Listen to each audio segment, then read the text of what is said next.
حلقة جديدة من سنة أولى طبخ، هنكمل فيها السلسلة اللي بدأناها امبارح، سلسلة اللحوم.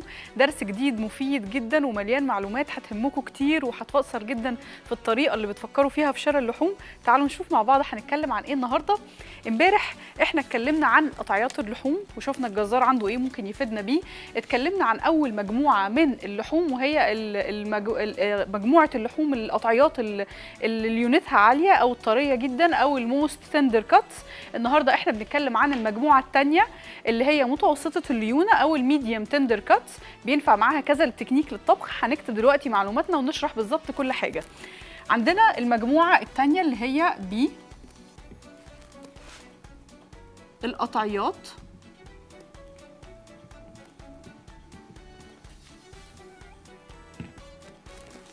متوسطه الليونه.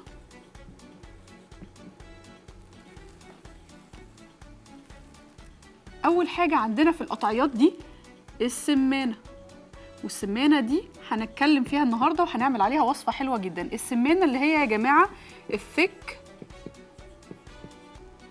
فلانك. الحاجة التانية وهي البطن اللي بيتقال عليها الخاصرة، اللي بيتقال عليها فلانك، ودي حته ممتازه وليها استخدامات كتيره جدا جدا جدا هنتكلم عليها وبتبقى حلوه جدا في الفرن، احلى حته في الفرن. دول القطعيات اللي معانا النهارده. عايزين بقى نشوف ايه التكنيكس اللي تسمح ان احنا نستخدمها علشان نسوي القطعيات دي، وعايزين نعرف مميزاتها ايه. القطعيات دي بتتميز بان محتوى الدهون فيها متوسط، مش عالي ولا واطي، متوسط. بس الأنسجة الضامة فيها برضو يعني عالية سنة، فبينفع نستخدم ليها 2 من التكنيكس بتوع الطهي. ينفع نسويها بالحرارة الجافة اللي هي تشويح شوي زي كده، بالذات الفلانك ستيك أو الحتة بتاعة الخصر دي بتبقى حلوة جدا لما بتبقى حتة واحدة كده وتتعمل زي الستيك، بتبقى ممتازة. وبرضو ينفع نستخدم فيها الويت ميثود أو الطريقة التسوية اللي مع سوائل ومع رطوبة، بنزود لها مرقة، شوربة، عصير طماطم، أيا كان بقى الطريقة اللي هنستخدمها. وبرضو هنجرب التكنيك ده النهارده ونشوف في ايه ينفع نعمله بيه. هنعمل طرق حلوه جدا جدا جدا. فتعالوا اول حاجه نعملها ان احنا نروح نكتب المقادير بتاعتنا لاول وصفه معانا النهارده. والوصفه اللي معانا النهارده هنستخدم فيها تكنيك اللي هو ايه اسمه بريزنج. البريزنج ايه يا جماعه؟ نمسح الاول.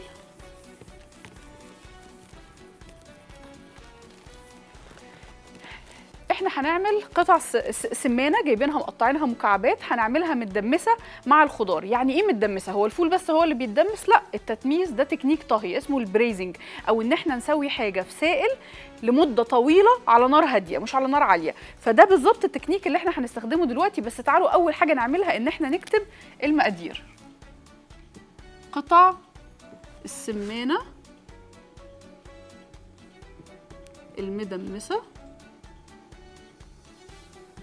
مع الخضروات. عندنا 500 جرام سمانة مكعبات، مقطعينها مكعبات، طلبنا من الجزار يقطعها لنا فقطعها لنا مكعبات. 250 جرام مشروم، 4 جزرات مقطعة شرائح، 3 بطاطس مكعبات، 3 بصل رباع هنقطعه رباع،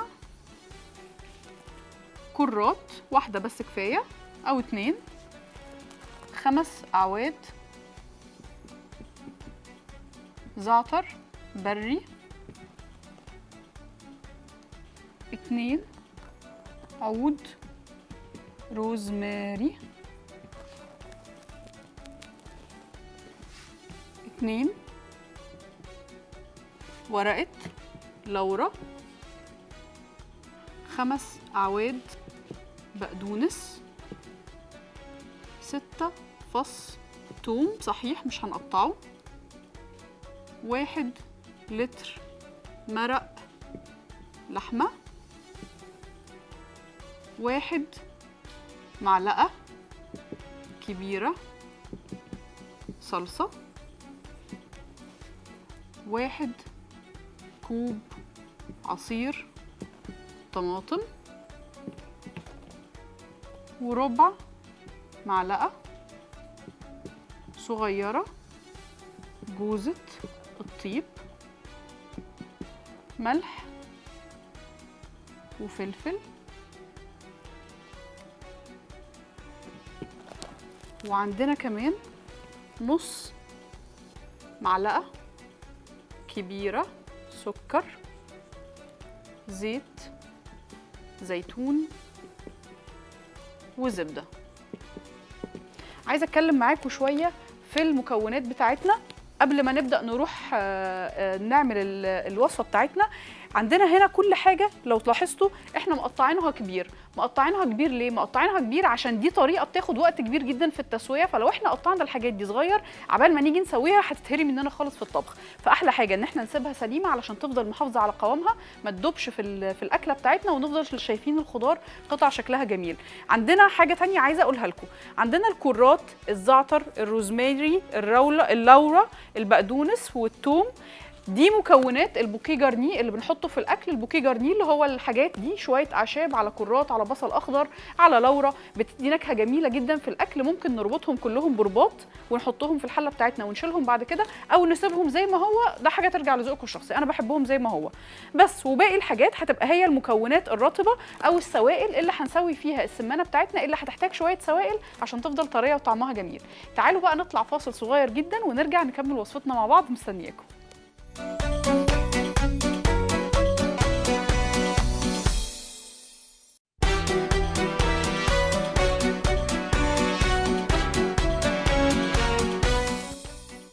ورجعنا من الفاصل. دلوقتي بقى تعالوا مع بعض نحضر الوصفة بتاعتنا اللي احنا بنستخدم فيها قطعية السمانة.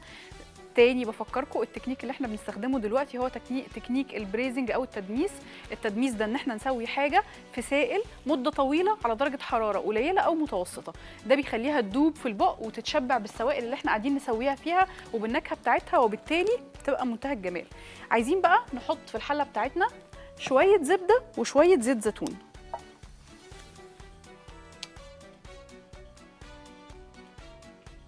ادي شويه زيت زيتون، ممكن تبدلوه بزيت نباتي او زبده بس لو عايزين حاجه ترجع لكم، مفيش اي مشكله.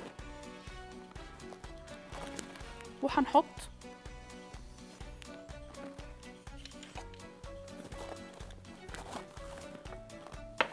الزبده بتاعتنا تسيح مع الزيت.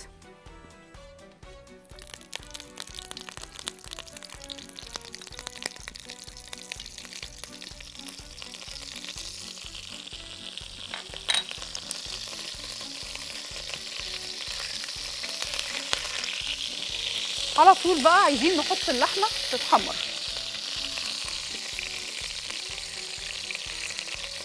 وزي ما دايما بقول لكم اللحمه ما بنحطهاش مره واحده، بننزلها كده قطعه قطعه علشان ايه؟ نحافظ على درجه حراره الحله ما تنزلش وتنزلي الميه بتاعه اللحمه.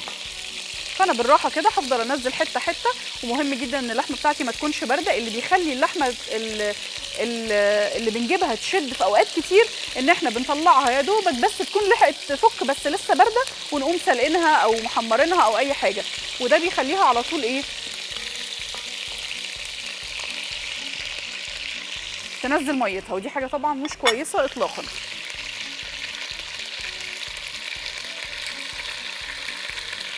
جميل. عايزين بقى نحط كل المنكهات بتاعتنا للحمه. دلوقتي هنديها رشه جوز الطيب، دي حاجه اضافيه مش موجوده في المقادير بس انا قررت ازودها. عادي جدا ان حاجه كده وانتوا بتشتغلوا تيجي في بالكم، فلو حد حابب ممكن نحط رشه جوز الطيب. هديها بقى فلفل اسود، وطبعا يفضل انه يكون مطحون طازه زي اللي انا بستخدمه دلوقتي.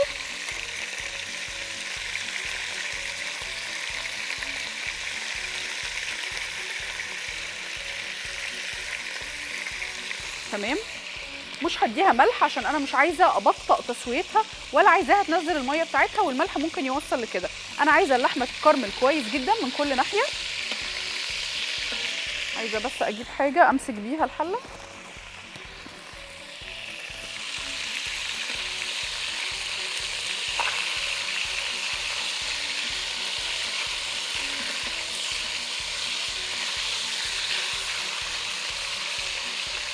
ما نسيبش بقى اللحمه دي غير اما تاخد علامات الكرمله من كل ناحيه.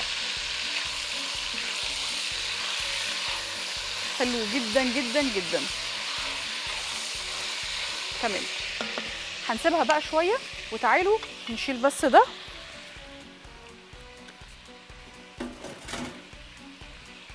هنسيب اللحمه بتاعتنا تتكرمل، وعبال ما اللحمه تتكرمل عايزين نجيب سكينه نقطع الحاجات بتاعتنا دي قطع كبيره، لان الكرات والحاجات دي في البوكيه جارنيه مش المفروض يكون متقطع قطع صغيره. انا هقطعه قطع كبيره كده عشان عايزه اشيله بعد كده. بس كده. وعندي كمان اهو البقدونس قطع كبيره. الروزماري والزعتر هسيبهم زي ما هو. انا هاخد فرع كده روزماري وحوالي 5 فروع زعتر جاهزين عندي، بس مش عايزين اكتر من كده. تعالوا نشوف اللحمه عملت ايه.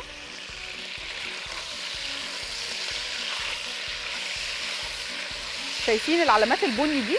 ده طبعا زي ما بقول لكم كل مره السكر الطبيعي اللي موجود في اللحمه عمال يتكرمل ويطور النكهه بتاعتها ويخليها تتركز، وده بالظبط اللي احنا عايزين نشيله.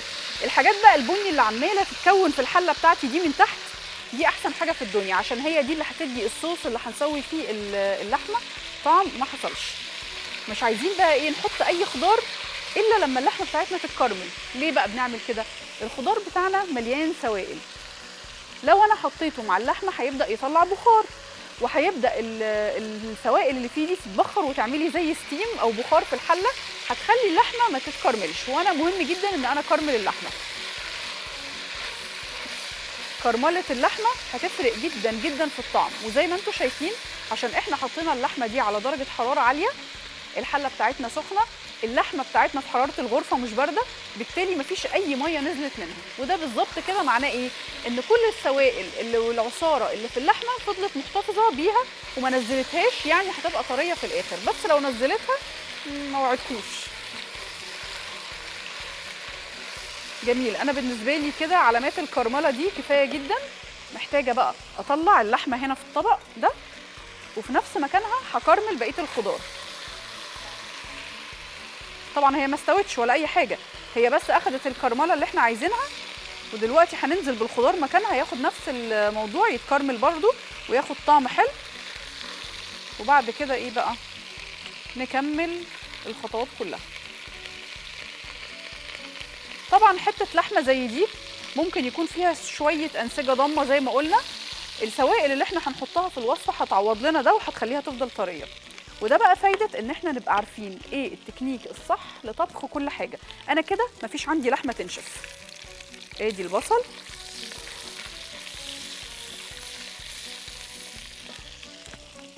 وهنحط معاه كمان المشروم،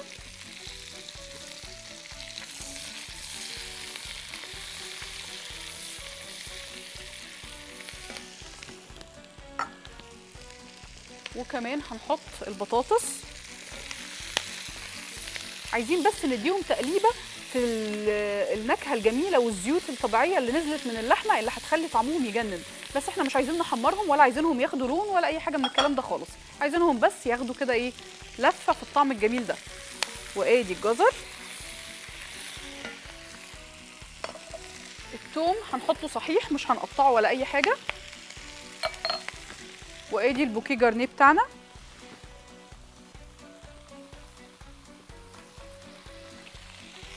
اهو نقلب بقى كويس. وصفات بقى زي دي يا جماعه بتحتاج حله يكون قعرها تقيل شويه، يعني حلل زي اللي انا مستخدماها دي انا عارفه هي غاليه شويه، بس بصراحه واحده في البيت بتحل مشاكل كتير وبتنفع في حاجات كتير قوي. فهي غاليه يعني مش هنكر، بس بتقعد مده طويله جدا وما بيحصلهاش اي حاجه ولا بتتاثر باي عوامل، يعني هي كده مره وخلاص بتفضل كويسه على طول. هنحط بقى ورقتين لورا او 3 على ذوقنا، وهنحط الصلصه تاخد تقليبه كده،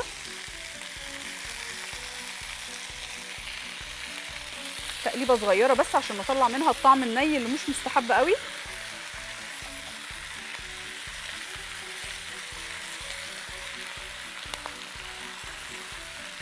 عادي، ما تقلقوش ان كل الحاجات دي كبيره كده وشكلها منعكش، كل ده في الاخر ايه هيمتزج مع بعضه وهيبقى زي الفل. عندنا كمان شويه سكر هنحطهم ليه؟ عشان احنا هنحط طماطم، وانتوا عارفين ما دام حطينا طماطم يبقى هنحط سكر على طول. وعايزين بقى ايه؟ ننزل اللحمه على بقيه الخضار تاني. طبعا كل العصاره اللي نازله من اللحمه دي اوعوا تسيبوها، دي اهم حاجه تنزل. شيل الطبق.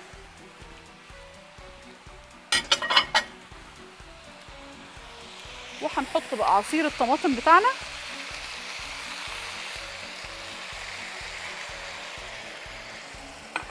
وهنكمل بمرقه فراخ، مرقه لحمه اسف.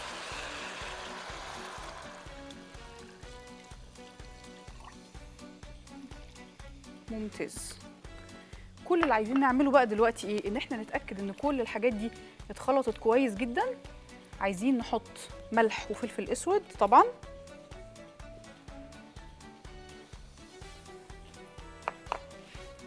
وادي الملح. هنقلب بس كل ده مع بعض.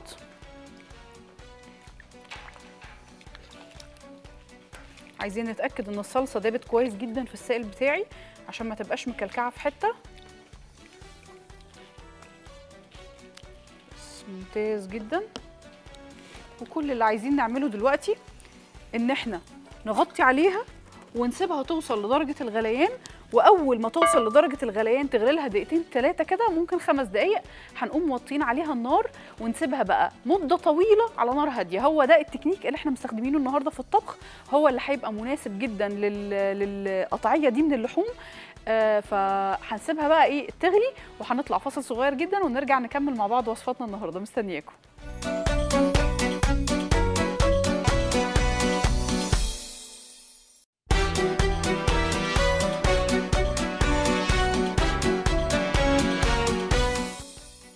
رجعنا من الفاصل. السمانه اللي مع الخضار بتاعتنا لسه على النار، احنا سايبينها بتغلي، فوطينا النار شويه وسايبينها على النار لحد ما تستوي تماما. تعالوا بقى نتكلم على الوصفه الثانيه اللي هنعملها، وهي برضو تطبيق للقطعيه، المجموعه الثانيه من قطعيات اللحوم، القطعيات متوسطه الليونه. احنا عندنا هنا فلانك ستيك. فلانك ستيك ده اللي هو الحته اللي في الخصر، هبقى اوريكم المكان فين بالظبط. لما بتتاخد ستيك واحد كده بتبقى منتهى الجمال لو اتسوت صح. فاحنا دلوقتي هنشوف هنسويها ازاي. هنتبلها تتبيله حلوه، هي بينفع تتسوى بالحراره الجافه، يعني نشوحها او نشويها، بس لما نعمل كده يفضل نتبلها تتبيله يكون فيها ايه؟ حمضيات وسكر وباربيكيو عشان تساعد انها تطريها، لان هي برده مش حته طريه قوي، فلازم ايه نساعدها انها توصل لان هي تبقى طريه. تعالوا اقول لكم المقادير بقى بتاعتنا ايه. عندنا هنا ستيك خاصره، هو حوالي 350 400 جرام ايا كان يعني. عندنا نص كوبايه صوص صويا فاتح، ما تستخدموش الغامق. عندنا 2 معلقه كبيره ورسشترشاير صوص، وعندنا 2 معلقه كبيره صوص باربيكيو، معلقه كبيره صوص توباسكو، وعندنا معلقه كبيره سكر بني، معلقه كبيره ثوم مفروم، رشه جوز الطيب، ملح وفلفل اسود، وعندنا زيت نباتي وزبده. الزبده طبعا ايه، الزيت هيساعدها ما تتحرقش يعني مش اكتر. عايزين بقى نعمل تتبيله جميله نحط فيها الفلانك بتاعنا او الفلانك ستيك. فعايزين ايه؟ نجيب اول حاجه سباتشولا، نحط كل المكونات بتاعه التتبيله بتاعتنا هنا في طبق مفرود كده زي ده. ادي الباربيكيو، الورشسترشاير، التوباسكو. طبعا لو حد بيحبها حاميه اكتر يزود في التوباسكو، مفيش اي مشكله. عندنا الثوم،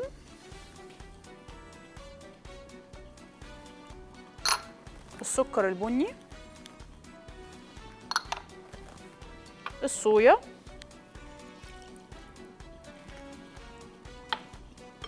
وهنحط جوز الطيب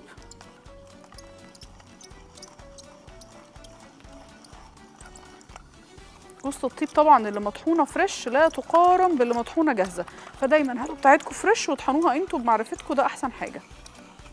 عايزين بقى نحط ملح ونبقى حريصين جدا في الملح عشان احنا حاطين وورشسترشاير وتوباسكو وباربيكيو وصويا، كل ده حادق، فناخد بالنا جدا من الملح.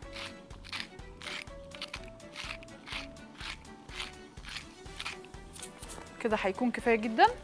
برضو عايزين نحط فلفل اسود، وطبعا زي ما بقول لكم دايما مع اللحمه بالذات يفضل يكون مطحون طازه.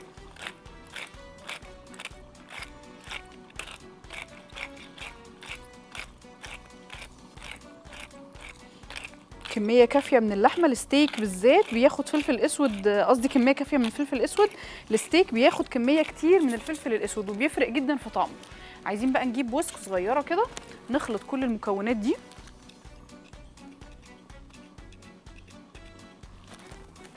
معلقه اهي، نتاكد ان كل حاجه اتخلطت بالراحه كده عشان ما نبهدلش الدنيا. بس ودي مارينيت قويه قوي وفيها حاجات كتير قوي اسيد هتساعد، او حمضيات هتساعد انها تتخلل الانسجه بتاعه اللحمه وتطريها، فعشان كده ايه محتاجين ان احنا نخلطها كويس جدا ونتبل فيها اللحمه. والفلانك بقى يقعد في التتبيله دي ليله، يعني على الاقل 6 ساعات، بس يفضل طبعا ليله. كل ما يقعد في التتبيله اكتر كل ما يبقى احلى لما نسويه ويبقى اطرى ويبقى بيدوب في البق. وطبعا الفلانك ده مشكله، يعني احد اسراره ان احنا نقطعه، لازم طبعا لما نيجي نقطعه بعد كده نقطعه عكس النسيله بتاعته. هبقى اوريكم ازاي بالظبط نقطعه عكس النسيله، عشان ده اللي بيخليه احيانا ينشف كتير جدا من الناس ويبقوا مش عارفين هو نشف ليه. لازم نقطعه عكس النسيله زي ما قلنا علشان ايه ما يبقاش بيشد في البق. هناخد بقى قطعه الستيك بتاعنا، اول حاجه نحطها كده ونتاكد انها اتغطست كويس في التتبيله، وبعد كده ناخدها نقلبها وناخد الناحيه التانيه، بس عايزينها كلها تبقى مفروده. وعايزاكم بقى تعملوا ايه، تاخدوا معلقه كده وتتاكدوا ان كل حته من الستيك متغطيه بالصوص، مش عايزين بقى نسيب حته من غير تتبيله.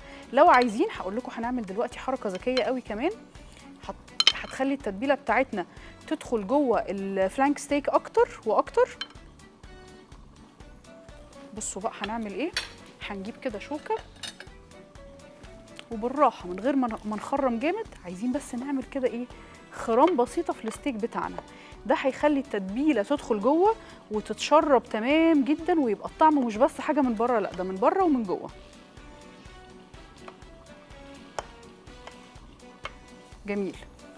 تعالوا نشيل بقى الحاجات دي كلها.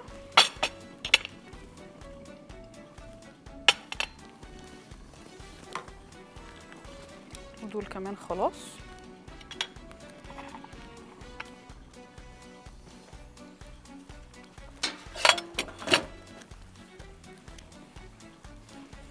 هناخد بقى ايه، هنجيب البلاستيك الشفاف ونقفل طبعا الطبق بتاعنا عشان ما يعملش لا ريحه في التلاجة ولا هو يلقط ريحه حاجه من التلاجة تانية.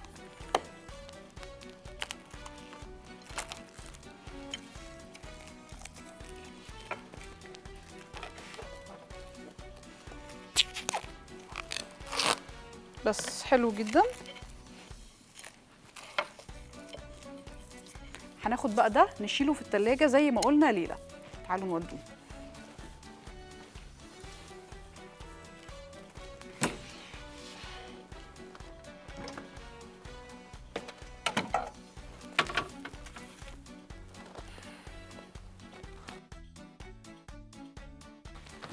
تعالوا بقى هنجيب بقى اللي احنا متبلينها من امبارح، عشان الفلانك ده لو ما قعدش في التتبيله وقت كبير بصراحه ما بيبقاش تمام خالص. احسن حاجه ان احنا نتبله من مده قبليها. واهو جاهز معانا. هخليه بقى هنا واعلي النار على الطاسه دي، عشان انا كل اللي هعمله ان انا هنزله يتشوح. عايزين بس نجيب مساكه ونفتح ده.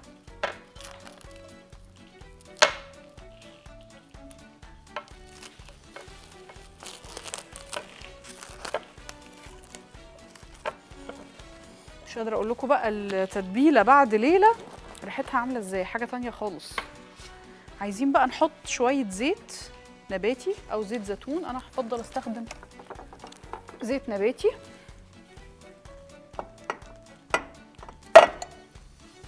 شويه صغيرين بس عشان ما يخلوش الزبده بتاعتي تتحرق.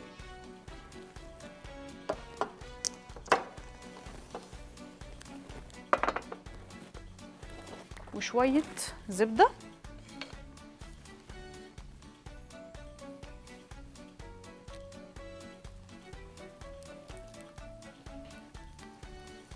جميل جدا.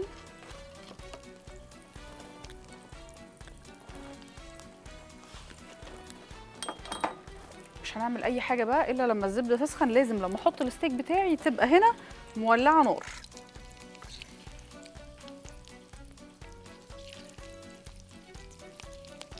حلو قوي. طبعا احنا ممكن نفس اللي عملناه ده بالظبط نعمله هو ونقوم اخدين الستيك على الشوايه.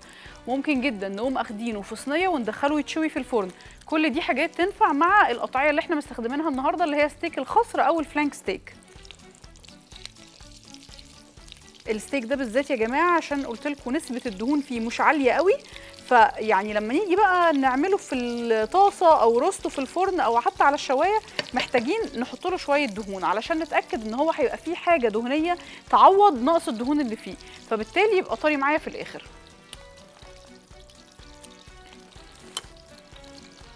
تمام جدا. عايزين بقى ايه؟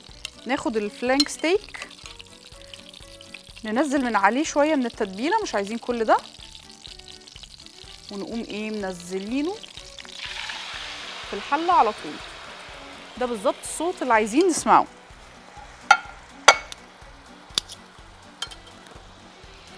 ولا نحركه ولا نيجي جنبه الا لما الحته اللي تحت تستوي. بعد ما تستوي وتشد كده وخلاص وما تبقاش في اي فرصه انها تنزل الميه بتاعتها، هنقوم على طول قلبينه على الناحيه التانيه. لا يمكن اوصف لكم الريحه عامله ازاي بجد. تتبيله يعني من الاخر. طبعا التتبيله دي نقدر نتحكم فيها براحتنا. ممكن نبدل الباربيكيو بكاتشب، ممكن نعمل ميكس بين الاثنين، ممكن نزود شطه ننقص شطه، وممكن نطلع فاصل نستنى اللحمه بتاعتنا تستوي شويه ونرجع نكمل مع بعض الحلقه. مستنياكم.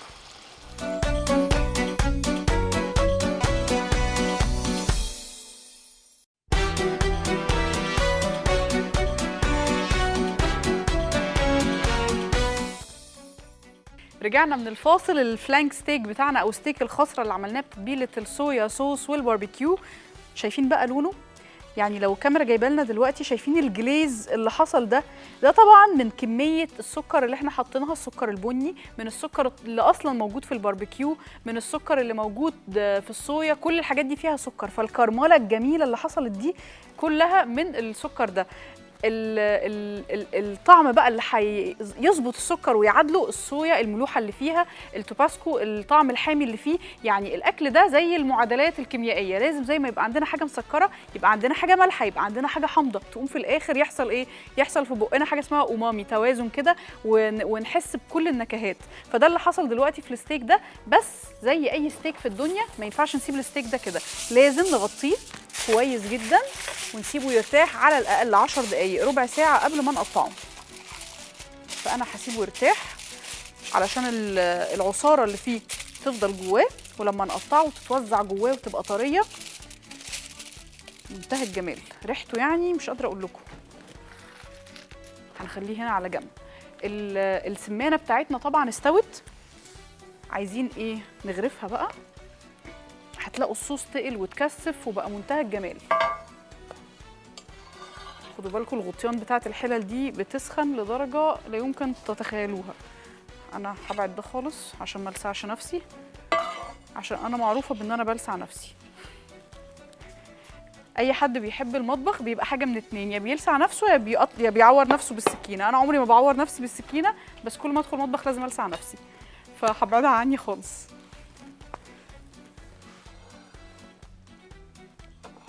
عايزين بس نبدل.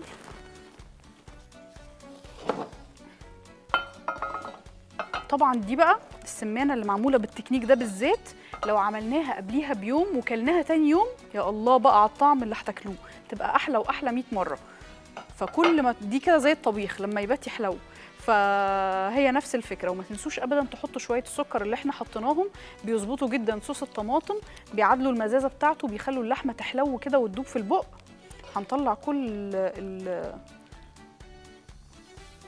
الخضار. طبعا لما تقابلكم بقى حاجات كده يعني استغلوا الفرصه وطلعوها، بالذات الروزماري لانه بيبقى خشن قوي في الاكل وورقه مخشب كده، فطلعوه. يعني الزعتر عادي ممكن تلاقوه دايب، وادي اللورا كمان حظنا حلو جم كلهم بسرعه.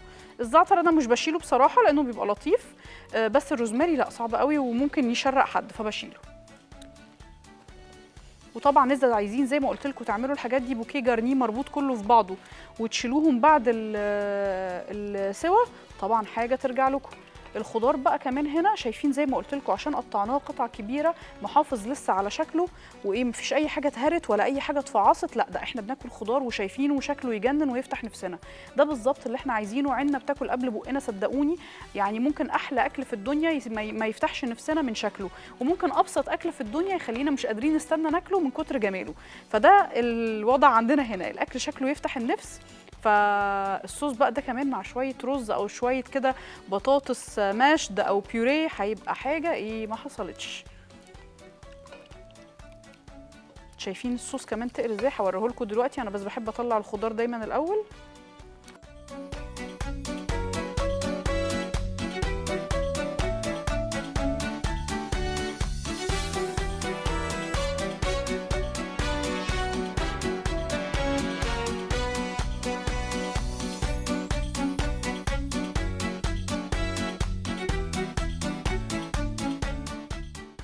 ممتاز. عايزه بقى الفت نظركم لحاجه صغيره. شايفين الصوص بتاعنا ازاي عامل جليز ولمع على الخضار؟ لو الصوص ما عملش الجليز دي يبقى هو ما وصلش او ما تكثفش للدرجه الصح، فنسيبه شويه زياده على النار. لازم يوصل ان هو بيمسك في الخضار بتاعنا مش بينزل من عليه. محتاجه بس امسح طرف طبقي، انتوا عارفين ما بحبش طرف الطبق اللي مش نظيف ابدا.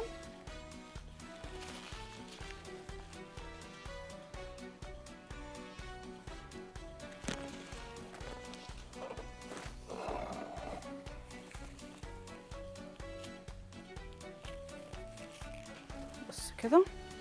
وعايزه اجيب ممكن ايه شويه ريحان. هاخد شويه ورق ريحان كده،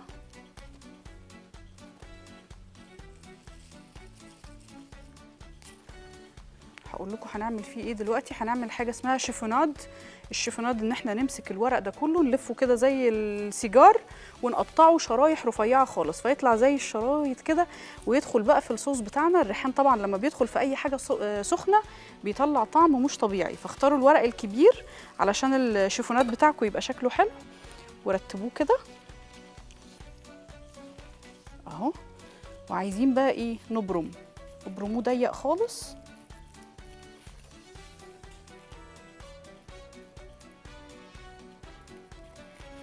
وبقى نقطع.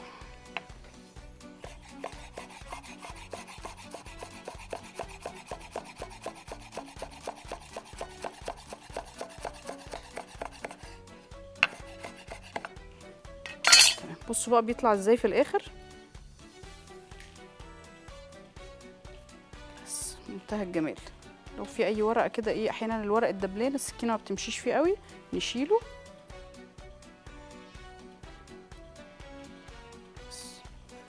هناخد ده كده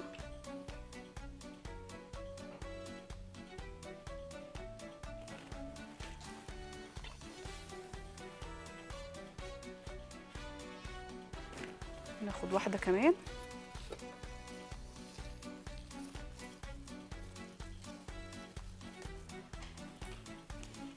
نحطها كده في النص. بس وادي اول طبق منتهى الجمال. محتاجين بقى ايه نقطع الفلانك ستيك بتاعنا. هو ارتاح كده، بس نجيب ايه قطاعه الاول نحطها تحتينا.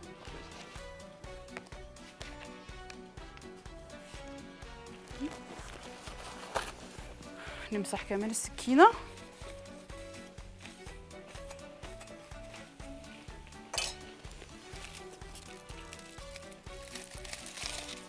هفتح بقى عليها.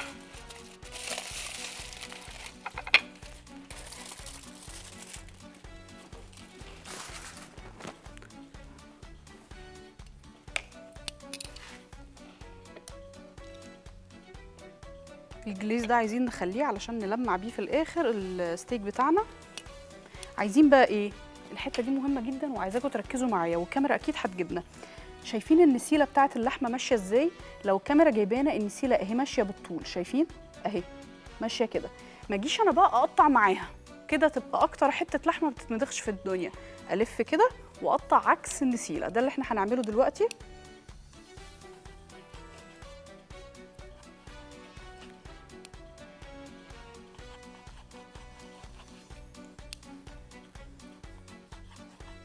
شرايح رفيعه.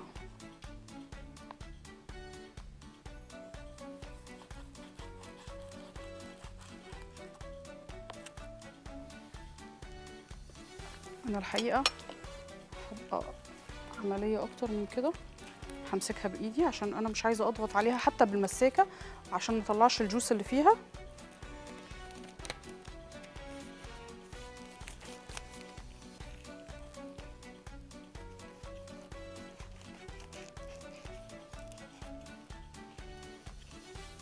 خلي السكينه تمشي كده ايه بالراحه فيها. شايفين الجوس البينك اللي جوه ده؟ ده بالظبط اللي انا عايزاه. طول ما ده موجود يبقى حته اللحمه دي لا يمكن تكون ناشفه. وانا بصراحه مش قادره اقاوم، عايزه ادوق.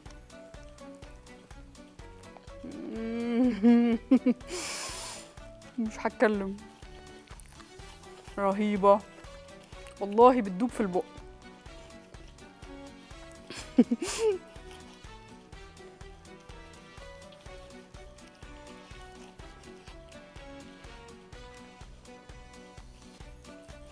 شايفين بقى حته ستيك المفروض انها مش من الحتت البرايم او الحتت الطريه قوي، عشان احنا اتعاملنا معاها بالطريقه الصح بقت اطرى من اطرى حته. مش قادره اقول لكم جمالها عامل ازاي، فعلا والله بتدوب في البق. مش يعني عشان انا اللي عامله الاكل بقول كده، بس هي فعلا بتدوب في البق، طريه جدا ولسه فيها اللون الزهري من جوه ده. وانا عارفه ان الناس يعني هنا فاكره ان اللون ده مش حاجه كويسه، بس صدقوني اللون ده هو اللي بيخلي اللحوم تبقى كويسه وهو اللي بيخليها تفضل طريه.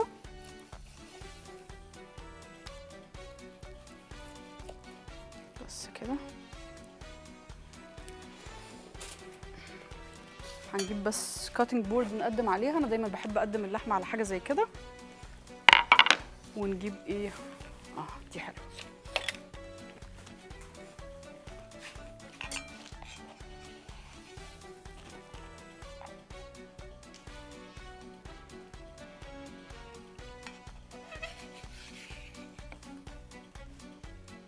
مفيش ولا اجمل ولا ابسط من كده.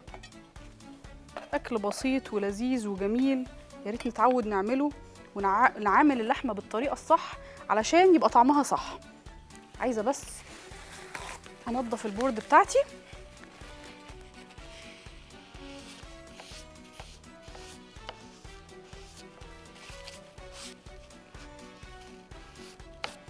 وهديها رشه فلفل اسود، وكمان هديها الصوص بتاعها ده.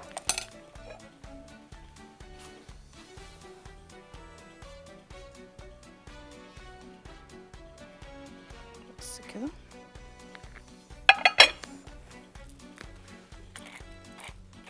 رشة فلفل اسود اخيرة.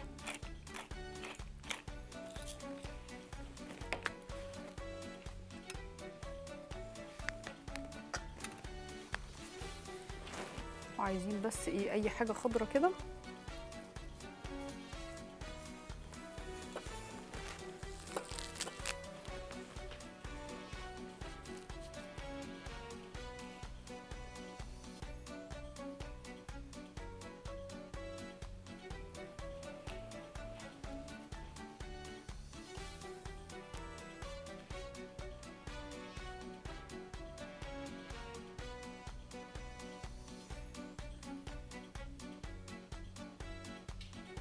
بس كده. ما تقوليش بقى ان في اسهل من كده. حاجه بسيطه جدا، تتبيله سهله جدا، عملناها في 3 دقايق بالظبط يعني. والبريزنج احنا خدنا يعني بس كده كام دقيقه في تشويح الحاجات وسبناها بعد كده تستوي لوحدها، وتعلمنا درس جديد. عرفنا المجموعه الثانيه من اللحوم اللي هي متوسطه الليونه او الميديوم تندر كاتس ازاي ممكن نتعامل معاها. طبعا لو تعاملنا معاها بالطريقه الصحيحه هيجي لنا بقى حته فلانك ستيك بتدوب في البق كده زي دي. جربوا الحاجات اللي قلت لكم عليها، جربوا النصايح اللي قلت لكم عليها، اتبعوا التكنيك الصحيح او اسلوب الطهي الصحيح لكل حته وانتوا هتشوفوا النتيجه.